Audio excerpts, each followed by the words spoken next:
ka. May problema ka ba?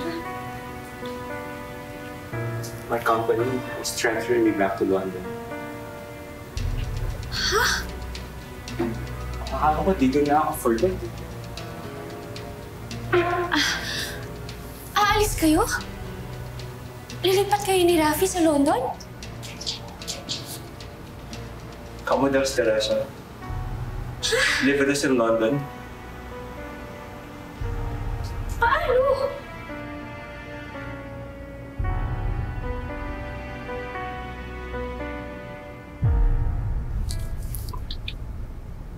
Marry me, Teresa. Be my wife. Be Rafi's mom.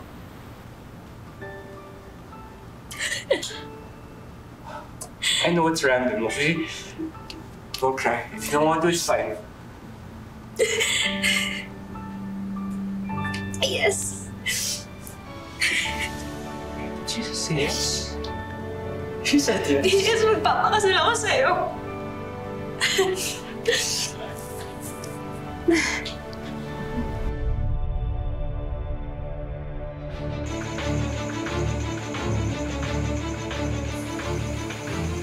Oh, andito na pala siya.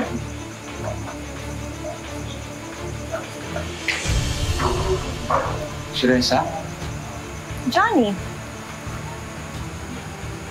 Pare, is this a joke? Siya si Mrs. Terry Mendez? Oo nga, Johnny. Ako nga. So, totoo nga. Na sumama ka sa mayaman nung nagkahiwalay tayo. At nandito ka ngayon para ipamukha mo yung pera mo. Is that it? Johnny, I'm not here for this kind of drama. Lupa ang pinunta ko dito. Negosyo. Let's fix that, okay? Alam mo bang hinanap kita? Dahil ikaw ang mahal ko. Ano ba yung mga yakap ko? Please.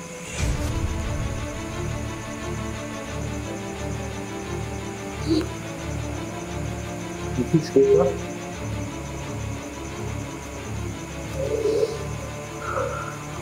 What the hell is going on here? Teresa? Oh! Anong ginagawa mo dito? Nilalandi ang asawa. Hindi ka pa ba nakontento sa POM? Maribel, you're not supposed to wear your insecurities, darling. Well, from what I heard, desperado daw kayong ibenta ang properties ninyo para makasurvive. Hindi kaya ikaw ang nangangailangan ng POM?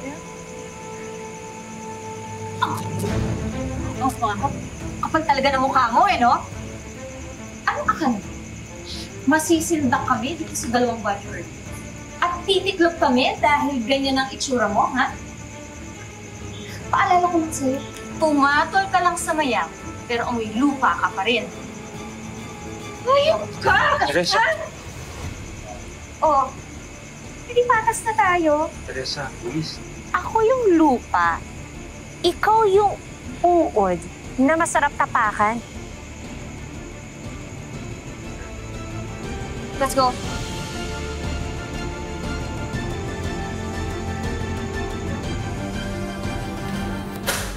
Bakit mo ibinibili yung lupa sa gagang yun, ha? Bakit? Porkit may pera? Kanino kayo pagbibili? Sa walang pera? Eh wala namang gustong bumili ng farm, ah! Bakit? Bakit kayo nagsisigawan na naman? Ano na namang nangyayari? Ito kasing si Maribel, May. Napipikon sa bagong may-ari ng farm. Mama! Ang bagong may-ari ng farm ay si Teresa, yung ex niya! Si Teresa?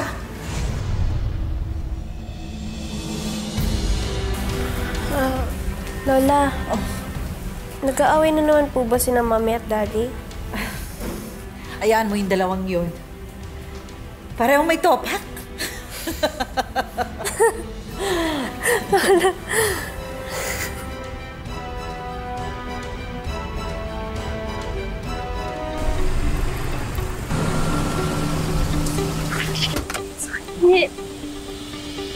Okay ka lang?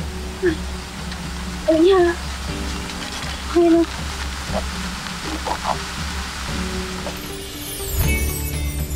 Maggie nga pala. Rafi.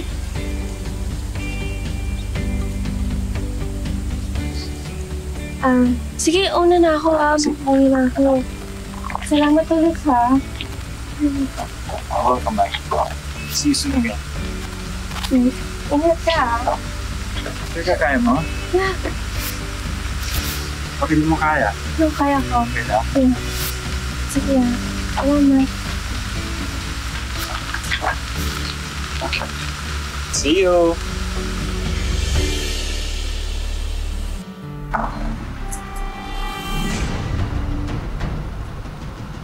Ano mga Villacor? Anong ginagawa mo dito, ha? Bakit ka nandito? Sige na. Ako na ang bagong may-ari ng mansyon na to. Hindi. Hindi! Ako na! Kaya sabihin niyo na sa mga tauhan ko kung alin sa mga gamit niyo ang itatago niyo pa at itatapon ko na. O ito, isama niyo mo ito mga pastor. Ano ba nagsasabi mo, ha? Nabili ko na itong mansyon at gusto ko na siyang gamitin. Kaya, out! Out na kayo lahat!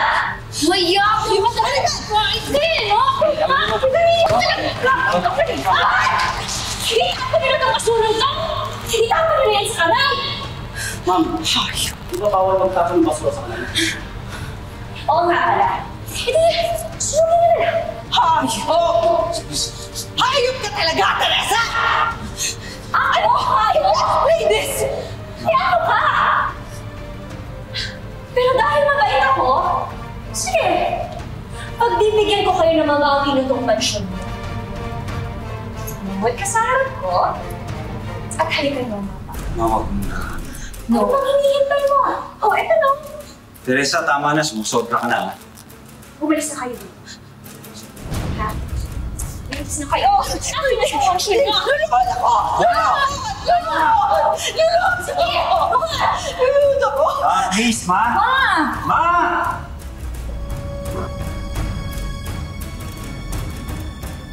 Lulod! Teresa! Halikan mo! Lola? Mami? Mami, Teresa?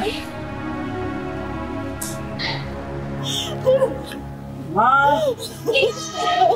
Ma! Tama na yan, ma! Teresa! Lola! Umalis na kayo, Ani! O ka na! Ano yung kami niyo, ha? Mami, Teresa! What's going on? What are you doing? What are you doing to these people?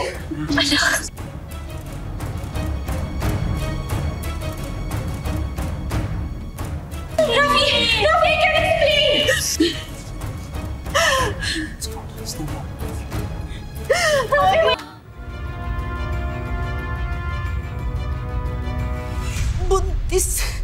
Buntis si Teresa nung pumunta ka sa US.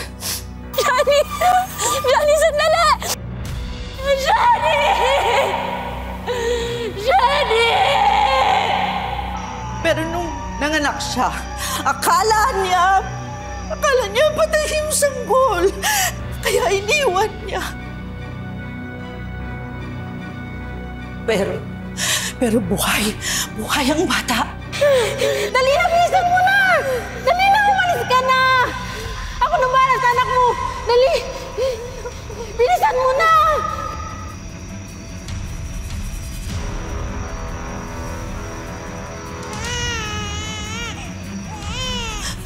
At dinala siya sa akin ng kumadrona. Kaya pinilit ko na iparehistro mo ang batang yun sa ngalan mo dahil dugo mo siya! Tunay na Villacota si Maggie!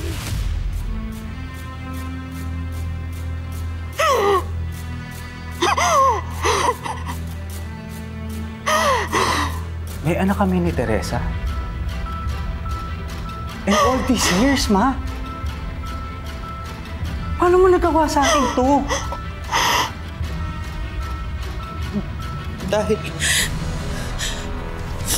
Dahil kaunti na lang ang natitira sa buhay ko. May sakit ako, Johnny, at bago ako mawala, gusto ko sana na magiging maganda ang buhay mo sa piling ng pamilya mo, sa piling ng anak mo.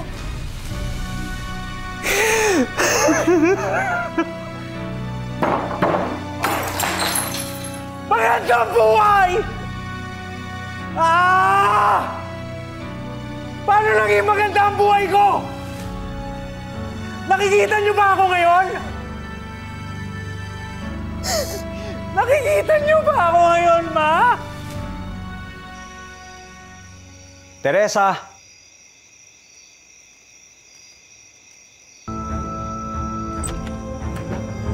Ano bang ginagawa mo dito?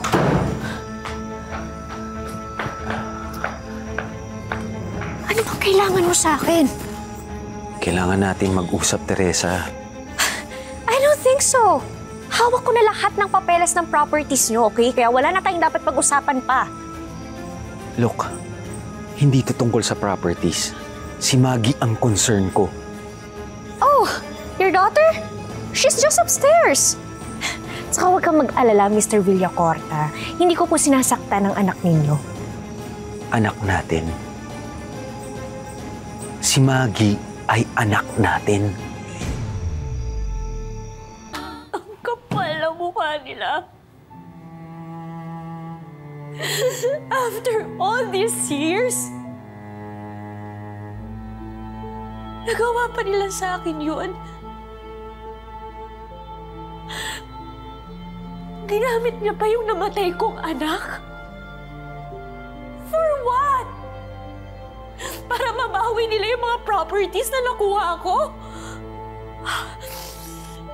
But what if it's true? Mom, Dad, have you seen Maggie? She's not in the guest room. Hindi. Bakit? She was crying last night. Di niya daw maintindihan anong nangyayari. She heard you talking to her dad. Hindi nga totoo yung pinagsasabi ng daddy ni Maggie. Ano, pinapaikot lang ako ni Johnny. Pinagtitripan lang ako noon. We have to find Maggie, please.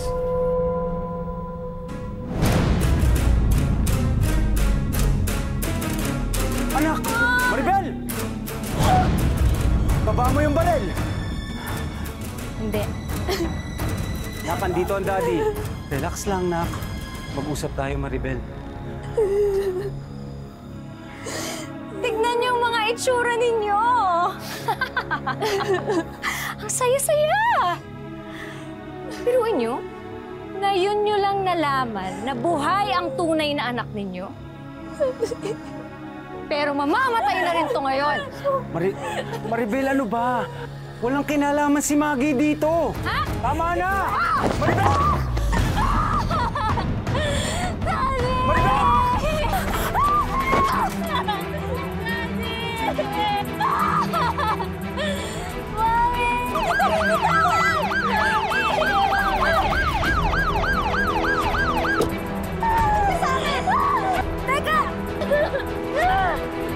Bakit ka naman ako hindi kita bibitawan? Maggie! Kita bibitawan! Mami! Mami! Ano ba? Maggie! Johnny! Okay ka lang, anak.